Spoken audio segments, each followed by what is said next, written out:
It is 1 o'clock.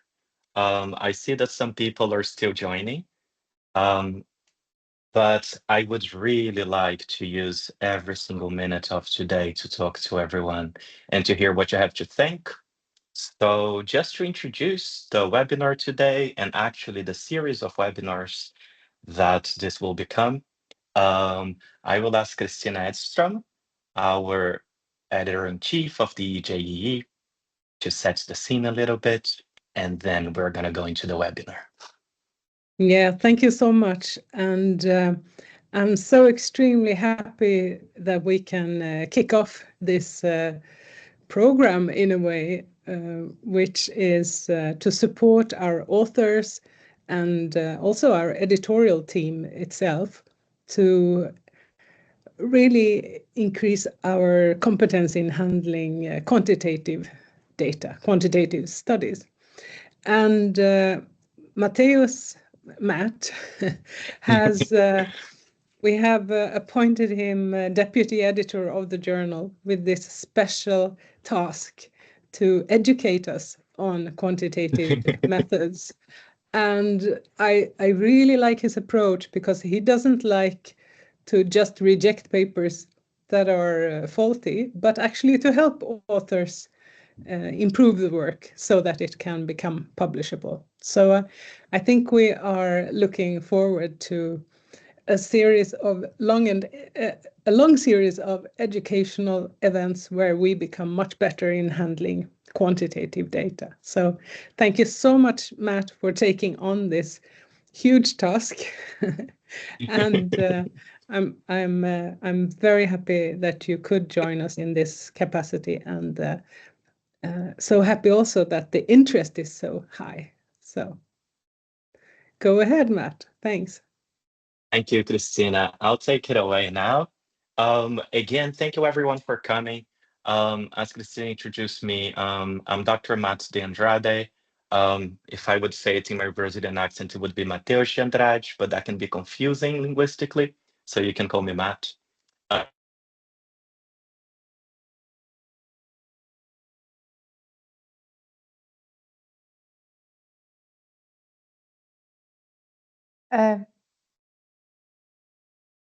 Did I suddenly disconnect? Yeah. Welcome back. Okay. Okay. So Yeah, you are in right now. oh, fantastic. Wonderful. So just a bit of housekeeping today. Today I actually, as we advertised, we're not going to have math per se or even statistics per se. We're going to start and take a step back and start to think about the philosophies that we use for quantitative methods and maybe reflect on what is useful for each of us. The theme of today is really building scholarship of teaching and learning with exploratory data analysis. And what is important to say is that in the EJEE, we really enjoy a wonderful community of editors and reviewers that are generous with their time and their expertise. And that's really a factor in the success of the journal. And from our conversations with editors, there are some points that we would like to take a more proactive instance and try to build capacity with the community.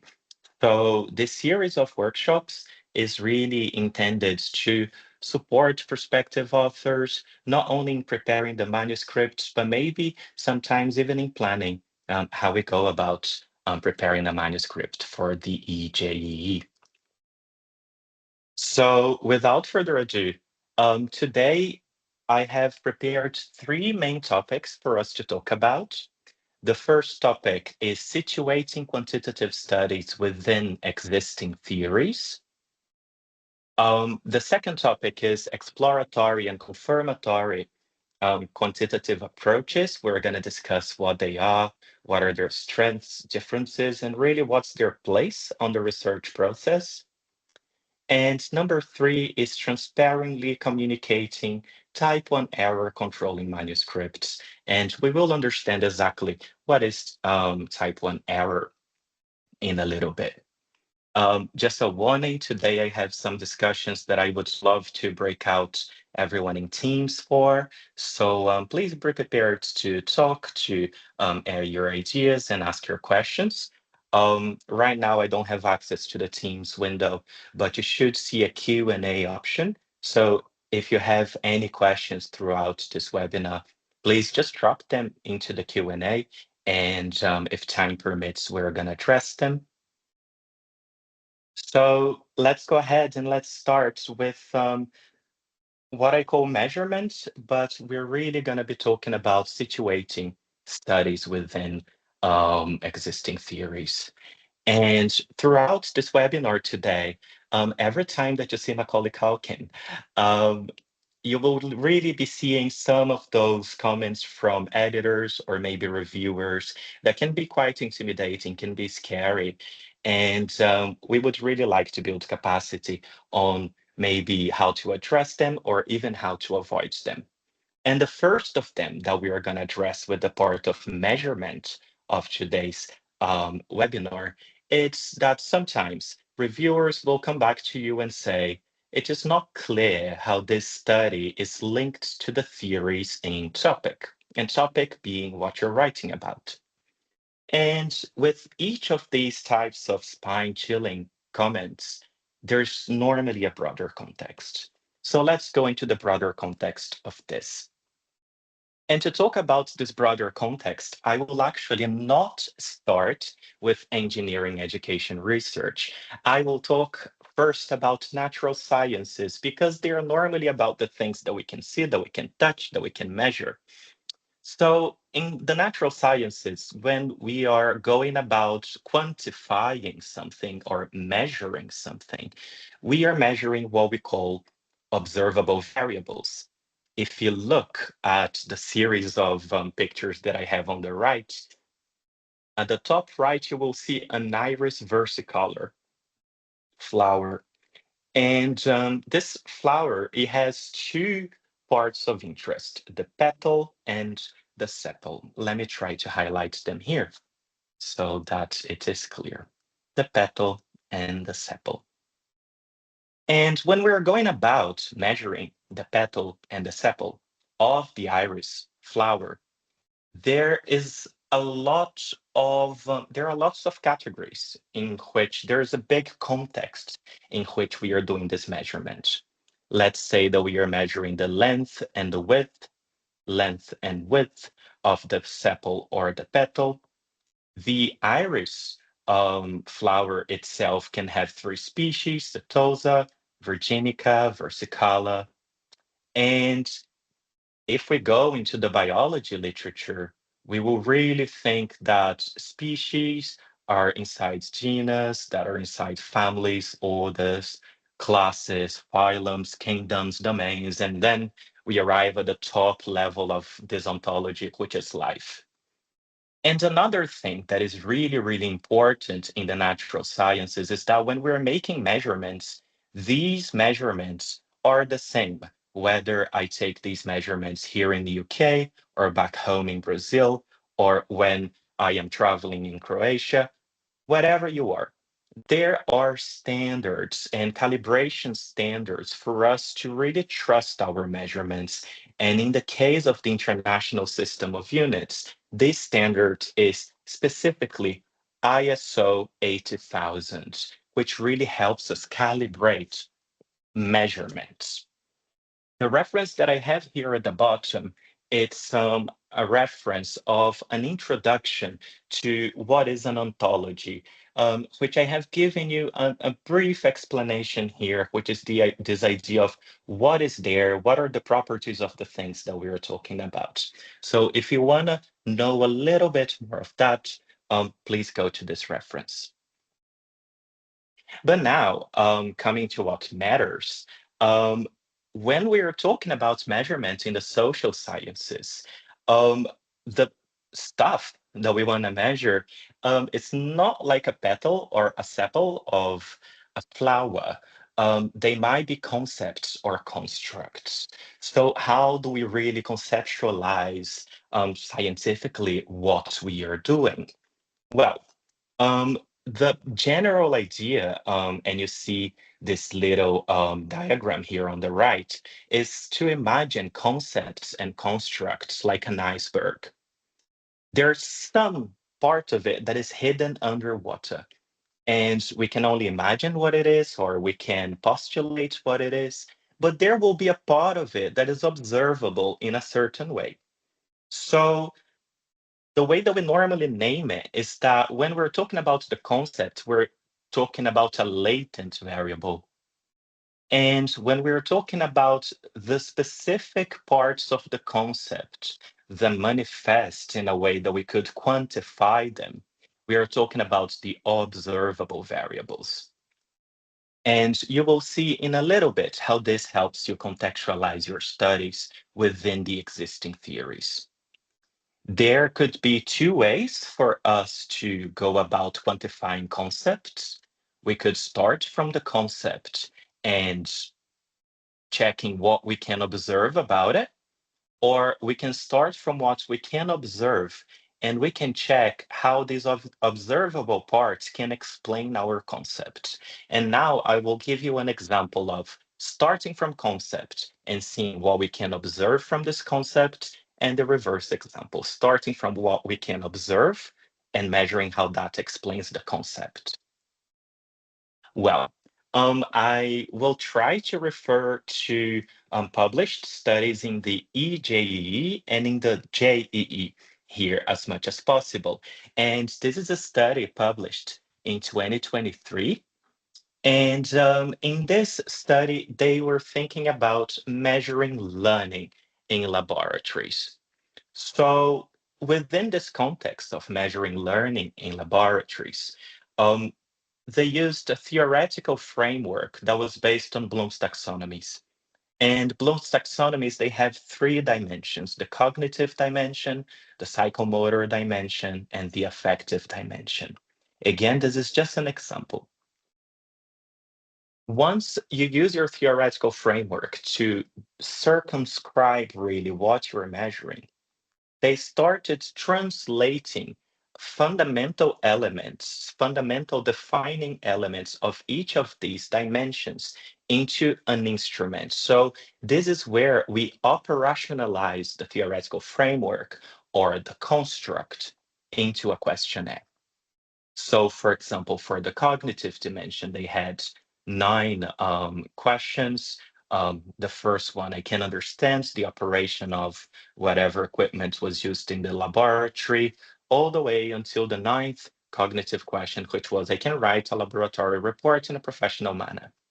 The same thing happened for the psychomotor domain, and the same thing happened for the affective domain. So each of these questions, they were drafted, each of these items of the questionnaire, they were drafted according to what the theoretical framework had to say. And once participants filled in this questionnaire, they used factor analysis to really process all of the statistics. There were lots of questions in here, and highlight the factors in the data, the structure of the data that could explain a lot of the variability within the data. So that is one example. I have a little reference here at the bottom for anyone that would like to go into it and learn a bit more. The second example is measuring a concept such as self-efficacy, and that is an example in the JEE. This example here is quite advanced because it was done in 2 sequential stages, one where they explored the data and another where they confirmed what they had explored in the data. And we're going to talk a bit more about those 2 steps later. But again, what I would really like to highlight to everyone is that in the design of the questionnaire, there was some sort of a flow. And the flow is from a theoretical framework on self-efficacy to defining what would be the variables that I want to observe according to this theoretical framework. And in this case, we are talking about general engineering self-efficacy. So they had, for example, 6 questions. for general engineering self-efficacy. I can master the content in the courses I'm taking, or I can earn a good grade in my engineering related courses. And the way that they did it is that each of these items was associated with an error that could explain with associated with an error where the concept explains the item and the error. The technical details are not the focus here. The focus here is that there is a step of contextualizing what are the questions that we are operationalizing in a questionnaire. And that normally comes from a theoretical framework. And I have this arrow here in red because that can be a very easy mistake to make when maybe planning your study or preparing a manuscript for publication. So from these ideas of measurement, the first thing that we need to keep in mind is that myself, I have a PhD in mechanical engineering, and now I do education research. When we come from a STEM background, we might have a deeply intricate notion of what's measurements. And one important thing is to reflect that that version might need to be adjusted for engineering education research. So I have some tips here to summarize what we have just talked about. They are mostly necessary, but what I can say is that they are not sufficient because I want to be clear that we cannot promise a straight up formula for publication. We can give advice on what we see. So one common pitfall would be using arbitrary questionnaires that do not have theoretical foundations. And the advice to do instead is to use existing theories and studies to situate exactly what you're measuring and why it is important. And that needs to be very clear, both in how you design maybe your instruments and how you discuss it. Sometimes people do not contextualize the study within the relevant literature, and a way an advice that we could have from that is to use well-documented frameworks and instruments for surveys. Again, not considering ethics, validity, and reliability of surveys. When I'm talking about validity and reliability, I am talking about the equivalent of the calibration. How do we make sure that the instrument gives reliable results and that these results are valid? And also not analyzing and synthesizing data appropriately. These, I would say, that we could solve by conducting in-depth exploratory analysis of survey data, which is the little bit what I really want to introduce today. And finally, just a reminder, depending on your country, you might not need to obtain ethics clearance for studies, but especially when we're talking about a subject like quantification, where there has been harm done in the past with the best intentions. It's always good to use the ethics clearance stage for reflection and just to make sure that our study is in the right place.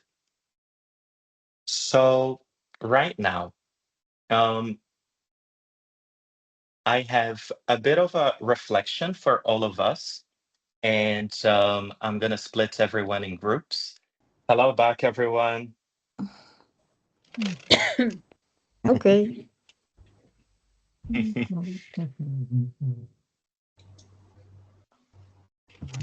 Hello back, everyone. So just Thank checking, you. is everyone here?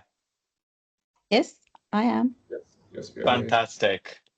So everyone, would does anyone have any thoughts from their groups that they would like to share with everyone else?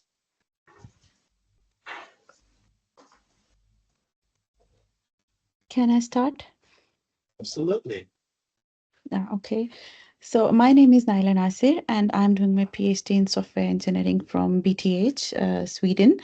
And I had discussion with, we were 4 members in the group, but 2 of us were active, me and Irene, and we had some really nice thoughts about what can be the hallmarks of good quantitative research. We have talked about the validity of the instrument that is being used, then the soundness of data analysis, how to manage missing data, the outliers.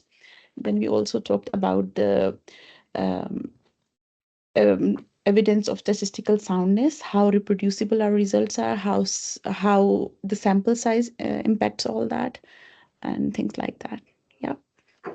That sounds wonderful. It sounds like you pointed to a bit of the topics that we're going to talk about today. So I'm just not going to carry on that because I have a bit more to say on that later. And one thing that we were talking in our group, in my group, I had Christina. So I was the lucky one with the editor-in-chief in their group.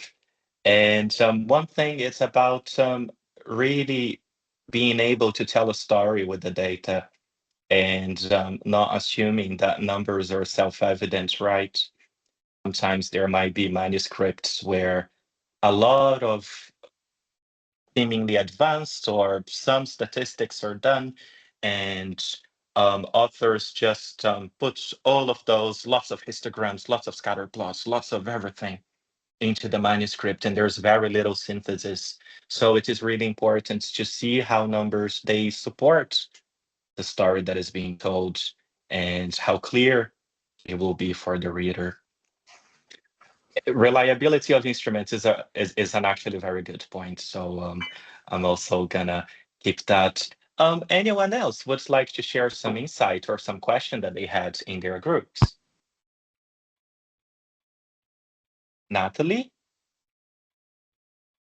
Hello, lovely to meet you all, and thank you for organizing this. This has been so helpful thus far. I mean, and it's going to get more helpful. My group partner and I, Iris, we're talking about how, at least from our experience and our perspective. So basically, when it comes to engineering education research, it's the tricky part, at least to me, I thought, is basically the generalizing the topic of at hand. So basically, what I try to do is to be as specific as possible with the about the people that we're studying, because from my experience and my research, I've noticed that different levels in engineering or education in general, different levels and across different disciplines, the variabilities are a bit too much. So when it comes to like actually putting that in writing, it's to me, it was good practice to actually be as specific as possible about the students that I'm actually studying in that specific research. And the tricky part was to actually generalize it. And that's why I'm here, perhaps, to learn more about generalizing data. That's fantastic. That's the next topic that we're going on. So yeah, so hold on to a little. It's fantastic that the comments so far, they really reflect some of the thoughts that I had prepared for today. I have 2 more hands up. I have Yonte and I have Arden. So Yonte, do you want to come in?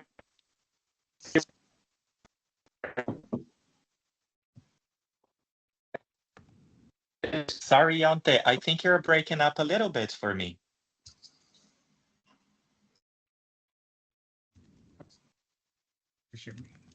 You can write in the chat instead.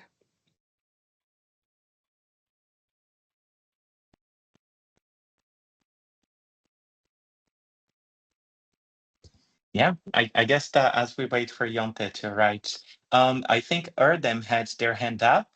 Sarah Yeah, Frank, I will leave you for the next discussion if that's okay. yeah, Erdem, do okay, you okay, want to okay. come in? Okay. Yes, actually, we were in the same group with Yonte, so maybe we touch upon the similar things. One thing that we were discussing, perhaps as an addition, is a bit of transparency of the quantitative work and the authors. For us, I don't know what's happening, but I muted someone else. Yes, please go ahead. that wasn't coming from me. Yeah, it feels, I think, by the nature of the quantitative work and also the degrees of freedom the researchers have, it's important for us to be as transparent as possible about the decisions we are taking. Yes. And in broader literature, I can see that actually that is happening, and there are some good practices related to open science practices, registration, and everything. But we thought this transparency was an important hallmark of a good quantitative work. And then, of course, this alignment between the research questions we have, the type of methodologies we follow, and more importantly, the conclusions we draw. Sometimes also it feels like our conclusions are not that close to the data that we have, or based on the support that we have for our hypothesis. So, and this alignment and then the transparency, I think those two things we just wanted to add on. Wonderful. It's really nice to hear the comments from everyone. It makes me feel really happy about what is to come, because we're gonna touch in a little bit or another into many of those comments. If I couldn't take your contribution now, I will take your contribution in a bit, or if you could put your contribution in the chat. I'm just aware of time, and we still have a bit of material for today. So fantastic, everyone. One thing that just to wrap up this whole session, this whole section of the presentation, that I would like to put some common pitfalls of quantitative work that we see is one, setting out to prove that a certain method works. And that is surely a good way to get in trouble, because it's very important to be aware of our biases. And when we have biases, maybe we don't have transparency, or maybe there are blind spots that we have missed. Number two, creating surveys on a topic without connection to the literature, when well-validated and reliable instruments exist, and maybe not even justifying and comparing it. And in here, I would just like to summarize very clearly that sometimes if we operate on more the natural science way of thinking about quantitative work, it can be running a test before and after and proving that it works on an arbitrary survey. It's not really like that for the EJE. Sometimes authors have excellent qualitative part, but the statistical tests, they do not relate to the research. And it's a little bit unclear on why the statistical tests, they would add anything to the qualitative part. And finally, not engaging with really ethical reflection on data collection, definition of groups, bias, and implications on results.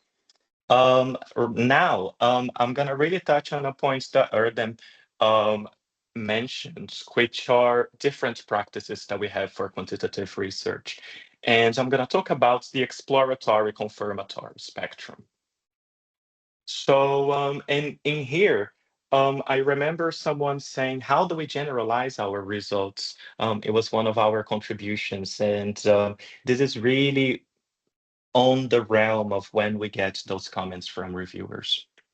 Well, one golden standard of doing research is in confirmatory quantitative research is the hypothetical deductive method. I like to call it theory first, data second.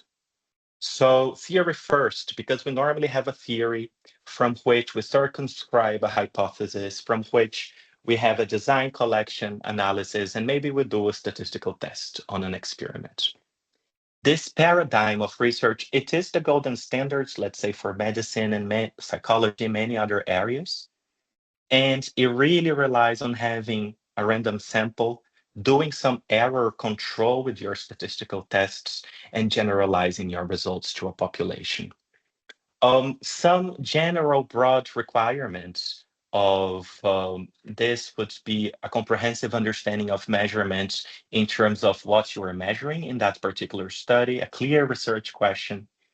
Many times it requires sophisticated sampling, and many times it requires expert statistical testing.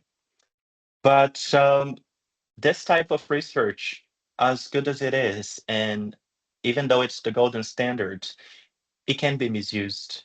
It can be used in a way to think, well, does it work?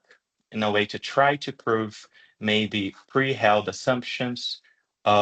Sometimes when we use this type of paradigm, when we have a limited understanding of the measurements that we're making, the results are normally not good. The argument falls a little bit flat, and especially when we have a fuzzy research question, when the research question is not clear and achievable from the get-go. However, another paradigm of research is exploratory research, and I like to call it data first, theory second. It is data first and theory second because it is the type of research where collection, exploration, and analysis, they occur in cycles. And from your collection, exploration, and analysis, normally you are able to arrive at a research question, or you're able to finalize a really good design. And then you go into another stage of collection analysis, and normally it results in some sort of non-explanatory theory. Exploratory research, in the quantitative realm, I would put this as an analogy of the grounded theory, really.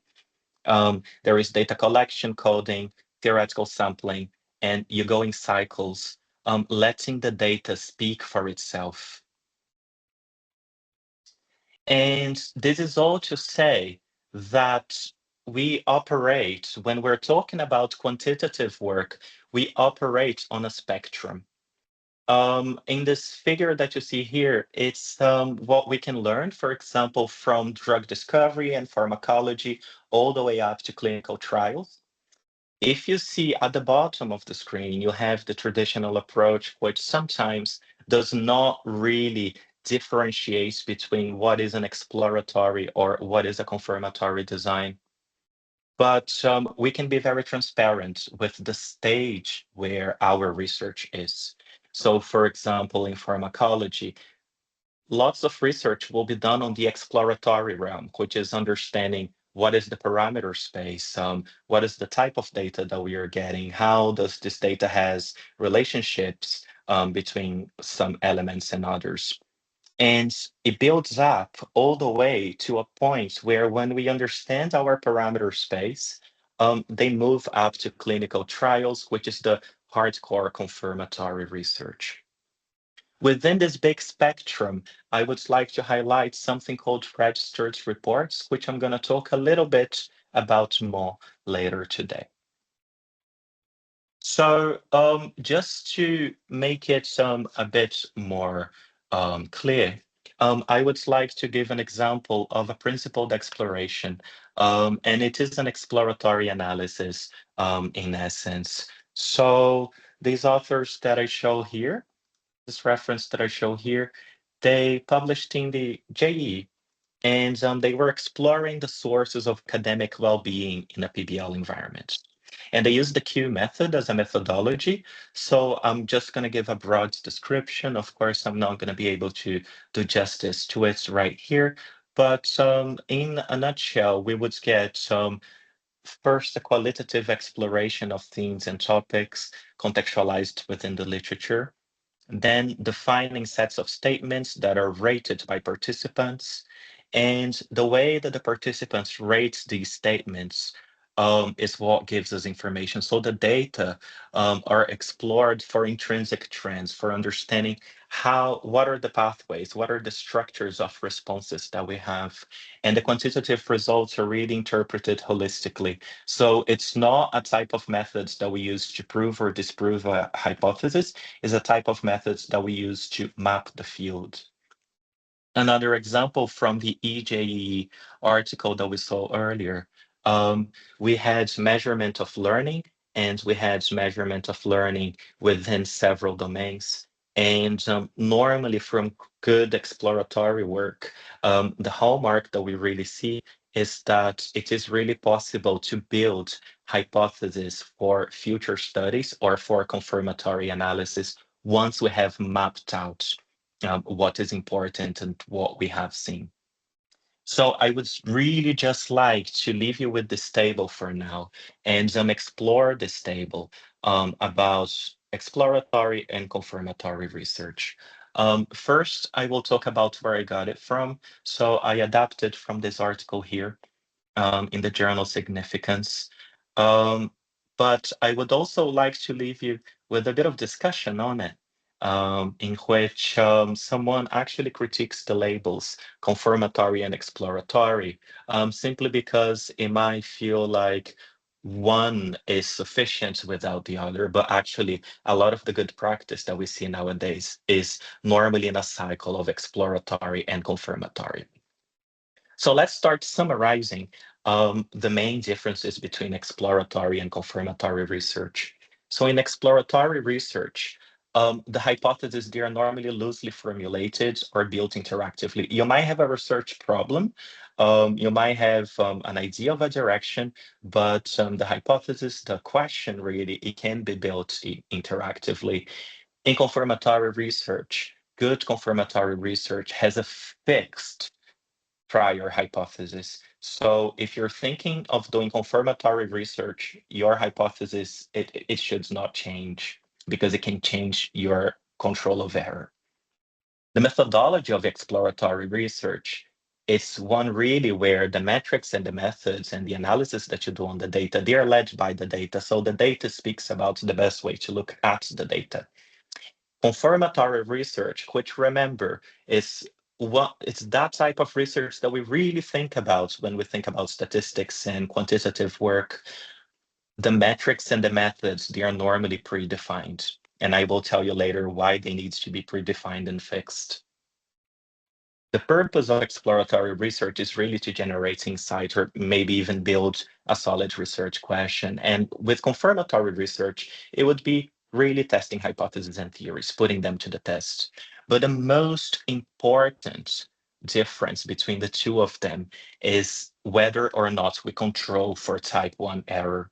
Exploratory research does not control for type 1 error, and confirmatory research controls for type 1 error quite tightly. So in general, I would say that exploratory research is more problem-led. You explore the problem with the tools that you have, and confirmatory research is it's less about exploring a problem, it's more procedure-led. Once you have your hypothesis, a lot of stuff is really fixed, and the merit of the research will normally lie on the procedure that you're using.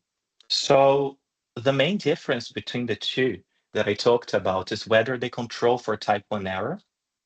In exploratory, we do not control for it, and in confirmatory, we control for type 1 error. So what exactly is type 1 error? This is a common aid that we have in showing what is type 1 error. Imagine a doctor doing a pregnancy test on a patient. We have true positive at the top left, which is saying to a clearly pregnant lady, you're pregnant. A true negative, which is saying to a very fine gentleman, you're not pregnant. A false positive is saying to the very fine gentleman, you're pregnant. That is what confirmatory research controls for. Confirmatory research really tries to minimize the possibility that saying you're pregnant to the very fine gentleman happens.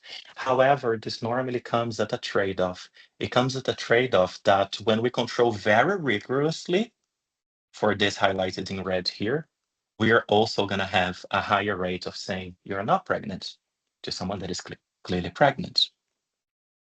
And why is this important? The language of statistics, I first and foremost am a mathematics educator.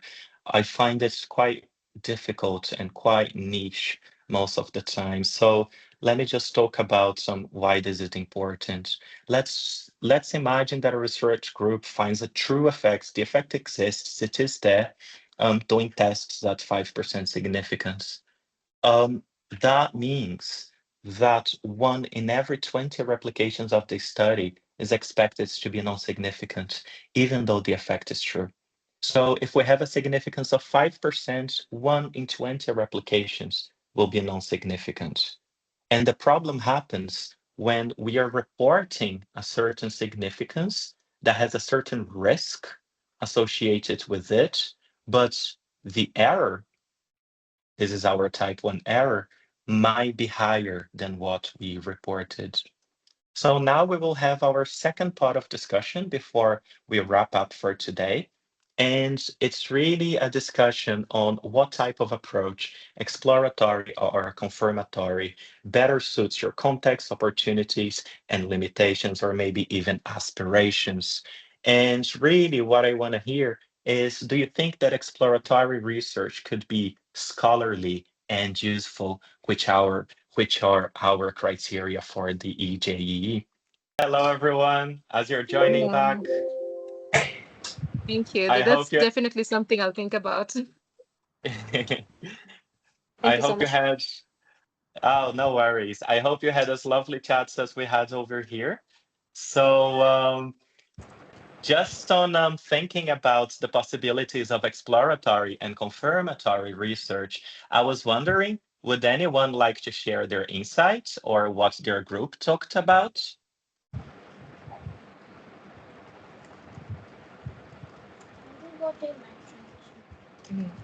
Ranj, yes, let's go with you first this time. Yeah, we had a very productive conversation with my team. Like we have Dallas and I have also I forget the name of the one. So sorry. So we're two Felix, I in think the it's breakout Felix. room. Felix, sorry, Felix. Sorry, Felix.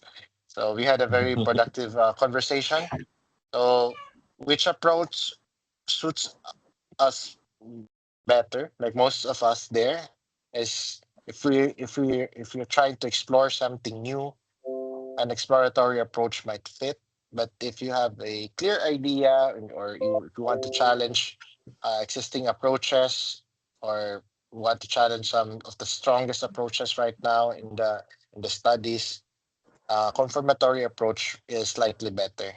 And for Yeah. us, exploratory research can be scholarly and useful.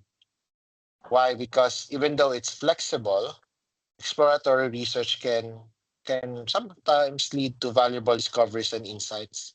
So helping us to understand areas which is little known. So it's just that also as also what Felix emphasized that if you can if you have enough data, if you have in the right environment and you have those available instrument with you, if you can generate enough incredible qualitative and quantitative data and you match it, then you can that's also speaks a lot about the credibility from the exploratory approach. Yeah, so Wonderful. Thank you, French. Thank you. It's a little bit of what we were discussing over here. I have Marie van der Bot. I hope I pronounced it correctly. I tried my best Frenchish, but that was an assumption. I'm sorry. Yes, no, that was great. Yeah, so we're two in this. My name is Maria. So we talked about how we all of us in our breakout room tend to use exploratory approaches and mainly qualitative methods, but also to some extent quantitative. And like you can combine qualitative and quantitative methods, but you can also combine exploratory and confirmatory approaches in a study. So you can do some confirmatory stuff about something in particular, but then some other stuff around that, or to explain that might be exploratory. Like you can combine qualitative and quantitative. So it like doesn't have to be one or the other. It can be both, even in the same study. Wonderful. Yes. That's one of the points that I will talk about in a little bit. Wonderful. Thank you very much. Sorry for No, it is okay. It is, if to me, it's a sign that we are in tune. So I'm very happy that we are in tune in this. Inan Sun, do you want to come in? Sure. Hello, everyone. My name is Yinan. I'm a postdoc from George Mason. Nice to meet everyone. So we have actually we have a very interesting discussion regarding the exploratory research. So we kind of wonder what's the difference between the hypothesis for exploratory research and the confirmatory type of research, because I saw the slides you are using the concept of grounded theory approach, which is one of as everybody already know, that one of the major qualitative research methodology. So so how I guess the question, like, are you trying, is do you think it will be the trend that to like merge the qualitative research methodology and the quantitative research methodology in one study? So yeah, that's what I have right now. Thank you. Yeah, no worries. That's a great question. So, I can speak for myself that even though I am someone that is very comfortable in numbers, I really think that qualitative studies, they really bring quantitative studies to light. They help us triangulate, they help us create a full story about the data. It's something that Christina shared in one of our breakout rooms. Sometimes it can be so tempting to throw numbers and plots and graphs in a paper and thinking that they are self-evident, but they might not be. So I really think that merging qualitative and quantitative approaches, it's very important. Everyone, I have more three hands up that I'm not going to be able to honor right now, just because we only have 19 minutes for me to talk about the wrap up of the workshop. I had a really wonderful, a really wonderful comments in the chat already. So if I couldn't take your question as speaking, please leave it in the chat. Um, uh, an amazing comment from Catherine Collett from Sheffield. Oh, I did study in Sheffield at some point. Um, and talking about how sometimes spontaneity is not something that we do in engineering, but in engineering education research could be something good. So please do and check out Catherine's comments and the other comments. Um, I have a question from Elma. Do we always need a control group? Normally, in confirmatory research is yes, it depends on the level of the confirmatory spectrum that you're at. But let me just go back to the presentation now.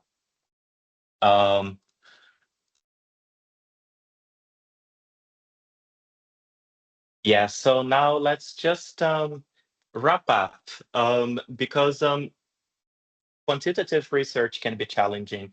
And I just want to finish the webinar. I hope that everyone sees this as me finishing on a positive and encouraging note. But some quantitative research can have challenges. And sometimes it is that the research question is not clear.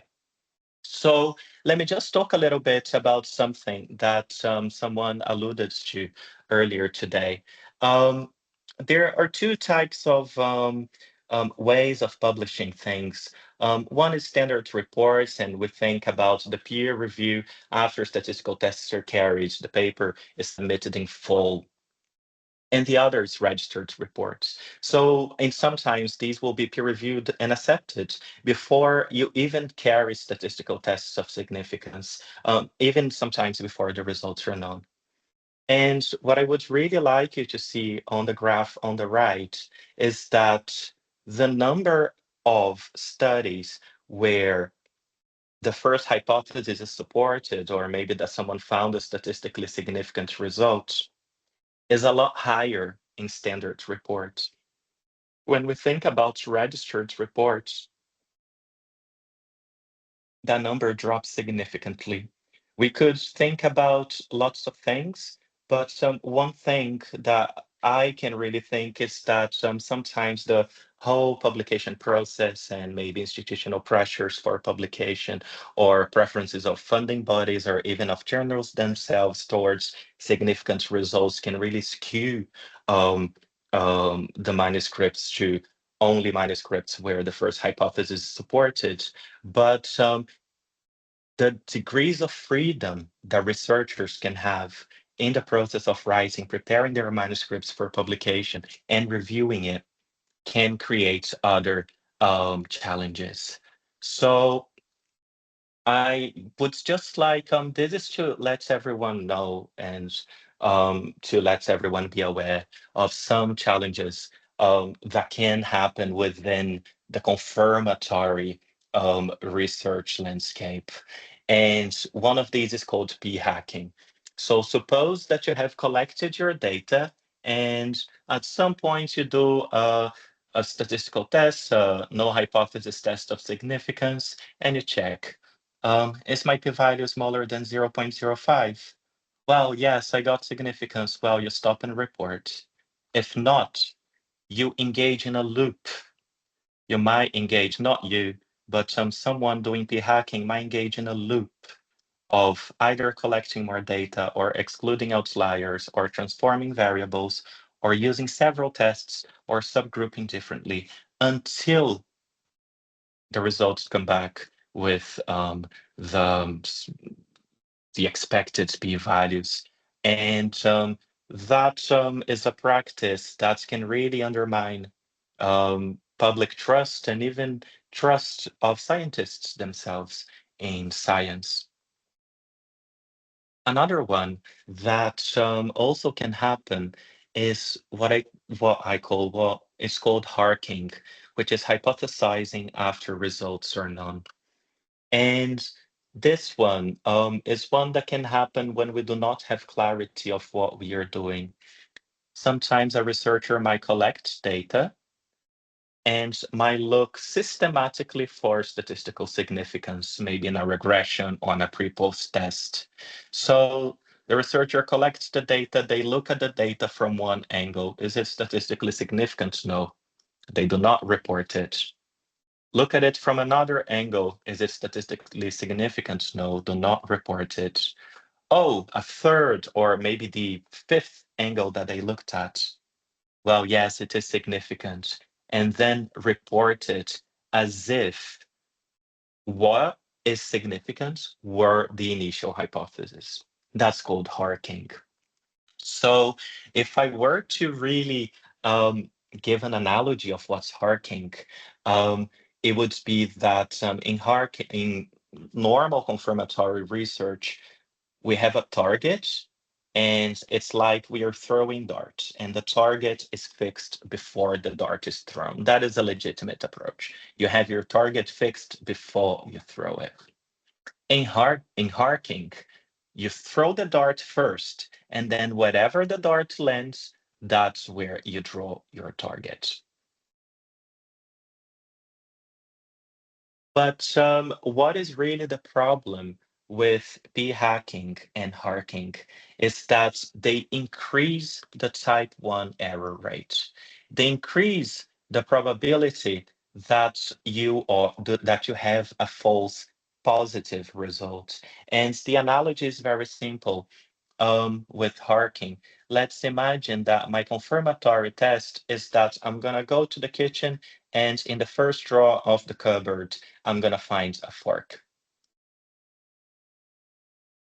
But actually what I do is that I go to the kitchen, I look into every single drawer, I find a fork on the third drawer, and I report it as if I planned to find a fork on the third drawer all along. Well, the chance that I find a fork in one of three drawers is higher than the chance that I find a fork in one drawer. This is a simple example.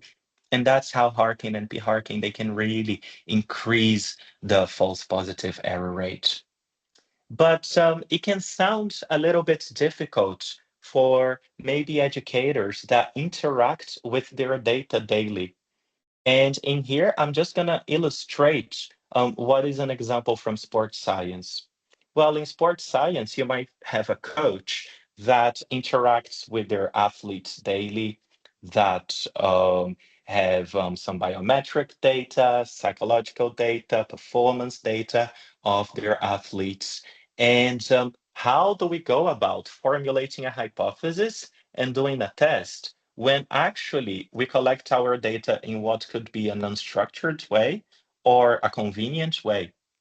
So the idea is that for these cases, when we interact daily with the data and we find insights after formulating hypotheses, we really communicate the research as exploratory. So as I think Marie and her colleague communicated when they were sharing, it is completely okay to have a main hypothesis that you test and to do also exploration on that data set, as long as that exploration is communicated maybe within the discussions as exploratory insights that were taken from the study, not as if they were the main hypothesis from the get-go. And finally, I'm coming to the title of today's workshop, and it is really exploratory data analysis. Is an approach that was championed in the 70s by American mathematician Tukey. You can see a picture of him looking like a detective. And the idea is that we need to acknowledge contexts where the researcher interacts with the data daily.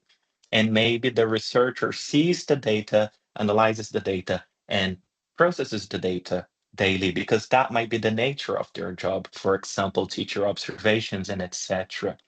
And it is a full philosophy of quantification that actually advocates for exploring the data before formulating hypotheses. And the idea is that in exploratory data analysis, the practices that we just discussed as problematic practices like p-hacking and HARKing, they are done transparently as exploratory steps.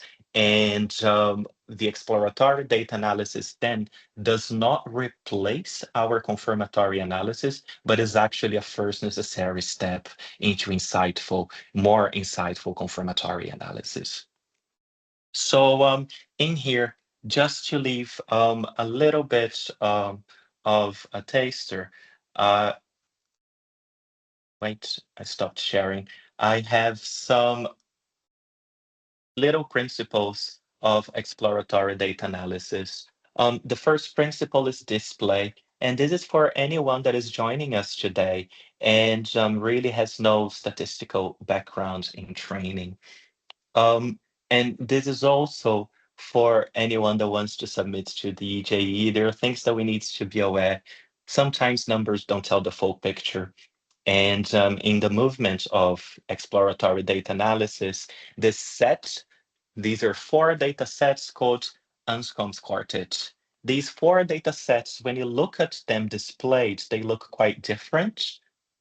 But when you crunch the numbers up to 2 significant figures, the average of X is the same, the average of Y is the same, the variance of X is the same, the variance of Y, and the correlation between X and Y are the same.